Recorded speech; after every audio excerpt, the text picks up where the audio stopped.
Assalamualaikum warahmatullahi wabarakatuh. Kenalkan, nama saya Khalifa Putri Zaki dari Stikes Wijaya Husada, prodi D3 Keperawatan. Di sini saya akan melakukan penyuluhan tentang perawatan bayi baru lahir.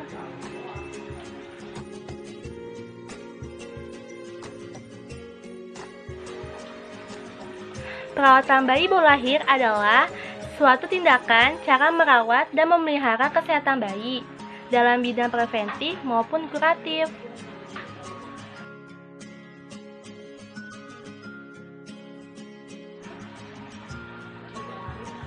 Dari perawatan bayi tersebut memiliki manfaatnya, yaitu yang pertama, memelihara perasaan nyaman dan aman kepada bayi. Yang kedua, menurunkan angka mortalitas dan mobilitas. Yang ketiga, agar bayi tersebut dapat berkembang secara normal.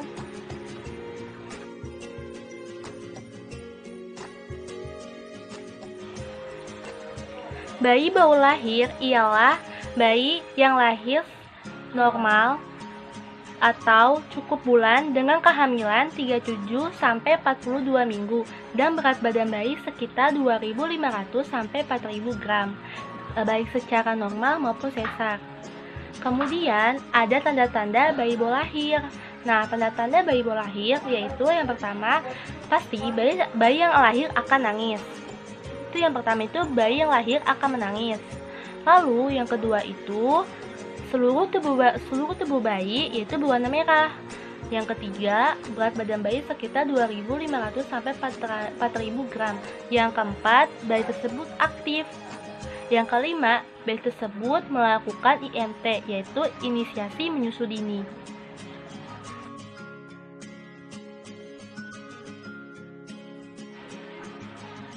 Nah, di sini saya akan menjelaskan apa saja sih perawatan bayi baru lahir. Yang pertama itu perawatan tali pusat. Nah, untuk perawatan tali pusat ini dilakukan dengan cara sederhana, yaitu dengan cara jelap daerah di sekitar tali pusat.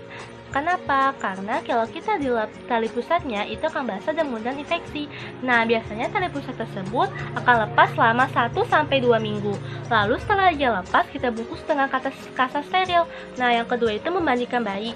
Nah, untuk memandikan bayi ini bukan kita langsung memandikannya bayinya, tetapi kita letakkan bayi tersebut di atas handuk yang dialasi oleh perlak. Untuk bayi yang baru lahir dengan keadaan tali pusat masih ada, yaitu dengan cara kita lap di sekitar tali pusatnya. Nah, yang kedua itu kita gunakan air hangat. Kenapa kita gunakan air hangat? Agar bayi tersebut tidak kedinginan. Nah, untuk mengecek suhu keadaan air tersebut hangat atau tidaknya, biasanya kita menggunakan siku kita. Lalu yang ketiga itu kita lepas seluruh pakaian bayi, kemudian kita selimuti dengan handuk agar bayi tersebut tidak kedinginan. Lalu kita basahi daerah wajah, tidak menggunakan sabunnya. Untuk daerah tubuh, untuk daerah badan, tangan dan kaki kita menggunakan sabun. Setelah itu kita selesai mandi, kita keringkan, kemudian kita pakai baju dan topi agar si bayi tersebut hangat. Lalu yang ketiga itu melakukan menjaga kebersihan kemaluan. Nah, setelah BAB dan BAK, kita bersihkan daerah kemaluan si bayi ya, dengan menggunakan waslap yang sudah kita basahi dengan air hangat. Nah, gak mungkin kan setiap hari atau setiap saat kita berpergian bawa waslap. Nah, untuk selain waslap tersebut, kita juga bisa menggunakan tisu basah. Nah, tisu basah tersebut yaitu tisu basah yang tidak beralkohol. Karena kalau kita pakai yang beralkohol, itu akan menimbulkan takutnya infeksi pada kulit tersebut.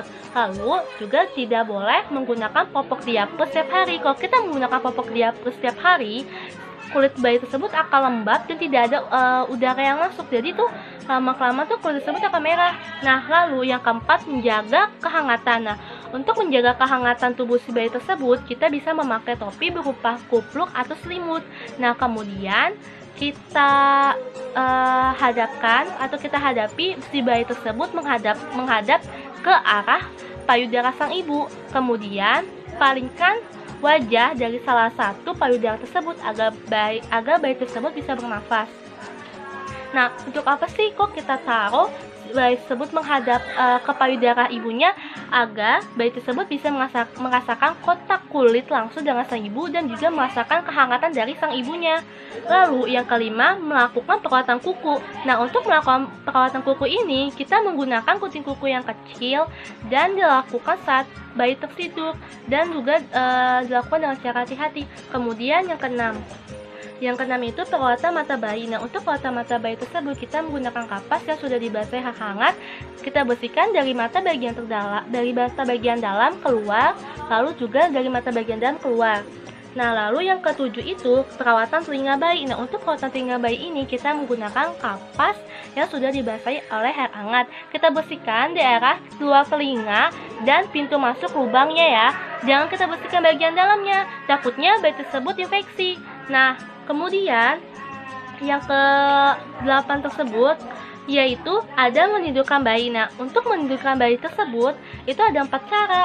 Yang pertama itu kita atur suhu ruangan kita sekitar 21 sampai 22 derajat Celcius. Kemudian yang kedua itu kita pijat singkat, maksudnya itu kita pijat sekitar di area lengan, kaki, dan perut cukup 15 menit saja. Yang ketiga itu kita taruh atau kita letakkan bayi di dalam box bayi. Kemudian kita posisikan dengan posisi ternyaman dan aman. Kemudian kita tutup box bayi tersebut dengan kelambu. Ya, yang keempat itu yaitu kita pastikan pencahayaan. Nah, yang terakhir itu adalah 9, memberikan ASI. Nah, saat bayi baru lahir dia sudah melakukan IMT, yaitu inisiasi menyusu dini, di mana sang bayi tersebut ia mencari puting susu ibunya, bukan ibunya yang menyusuri putingnya untuk si bayi. Lalu untuk minggu pertama itu biasanya si bayi tersebut menyusu sekitar 8 sampai 12 kali per hari. Nah, pada saat ia berusia 1 sampai 2 bulan itu biasanya si bayi tersebut menyusunya kurang sekitar 8 sampai 9 kali per hari.